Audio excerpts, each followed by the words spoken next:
So how do we build a system of education to really uplift our children in this world?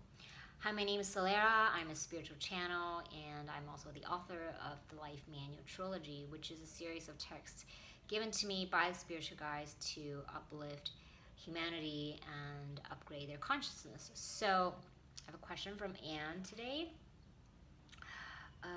So I'm going to get started for you. Yes, we're here. So let us articulate the education system that you currently have in order for you to expand your mind a little, to change and to shift and upgrade the system. So the way you're currently operating is based on the sort of factory worker model, right? You send all the kids to the same school, they learn the same things, and they're given the same homework. There's pretty much no individual development, right? Unless you as the parent has the means and can afford your children to go to maybe some different afternoon school program. Maybe you send them to violin lessons or soccer games or whatever that may require extra costs. But other than that, everybody's learning the same thing, like same text, math, science, whatever it is. Well, what you really need to teach your children is not just, math and science or, grammar rules. We say it's fine, as long as they have some basic understanding, it's totally fine. They have some basic understanding of how life works, that's totally fine. Okay, we're not saying eliminate all the knowledge. But what you further need to understand that each children comes into life so differently. Their curriculum is so different that some of them, they just don't need school. Okay, we're just going to give it to you very, very directly, especially if you're a parent. Maybe your children just don't really need to go to university, okay? Maybe some of them don't even need to graduate from high school. Maybe they're in 10th grade. We say that's probably enough for them. They don't really need, they don't need it, okay? And they don't need it to succeed or to make money, okay, in the way that you say you currently operating in your life. But you would say and argue with us, well, that's not true.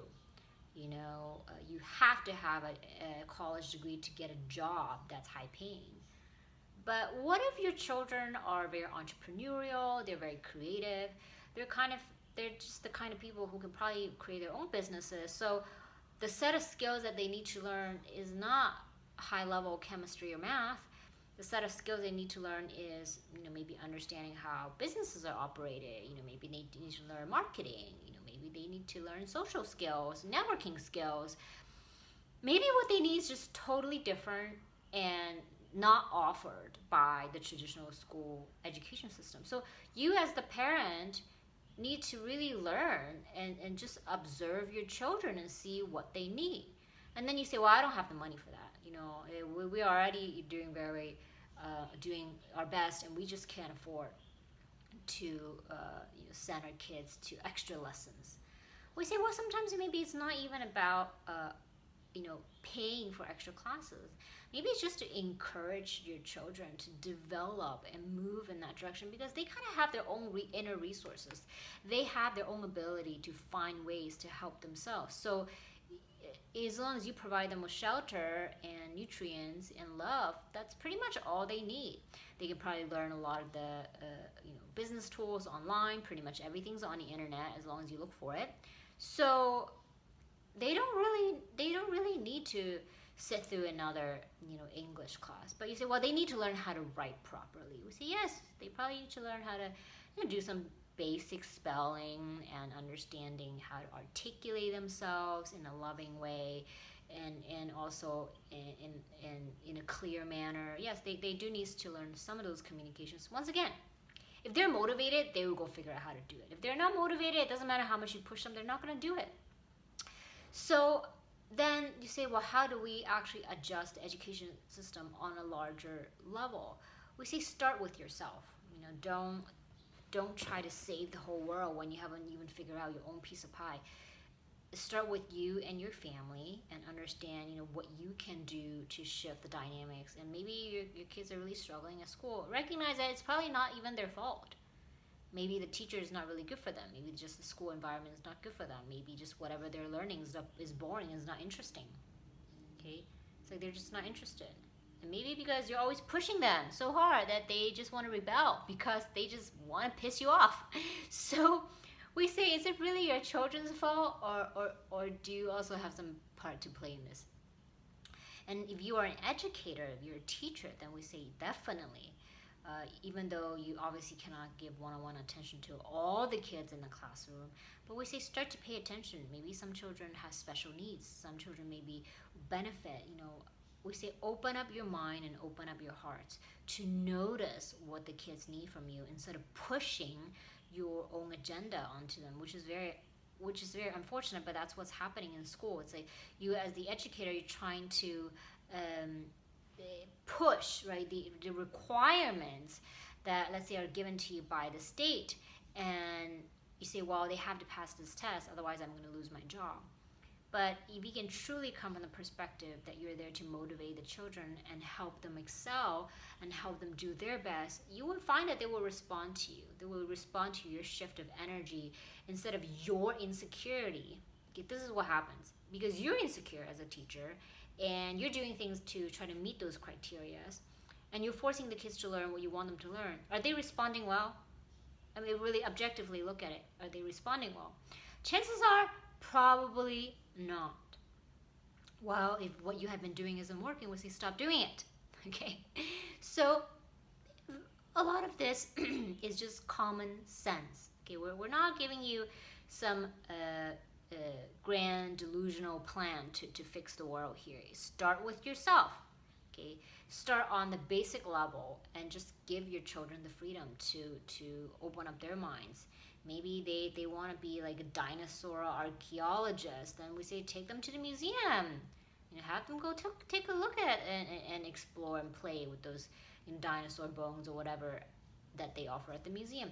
Right? Create opportunities that might not cost very much, but it allows them to really explore the world on their own. We say this is the best you can do in terms of what's going on in the education system right now. And then when there are enough people who want to change, then yes, the education system will start to change. So with that, we will close the reading. Okay. Yeah, I totally agree. I used to be a professional tutor, and sometimes I would get these kids that come to me that have, they have like ADHD and things like that, and they would scream at me because they don't want to learn. But I find that, honestly, if you give them a lot of love and just help them learn, sometimes there's one kid that I used to tutor, he would just scream at me when he first came to me, and after a while, I said to him, you know what, Dan, let's go get hot cocoa. So I just motivated him because we would get hot cocoa together every time he came for his lessons. And so we started to bond that way because I love hot cocoa myself.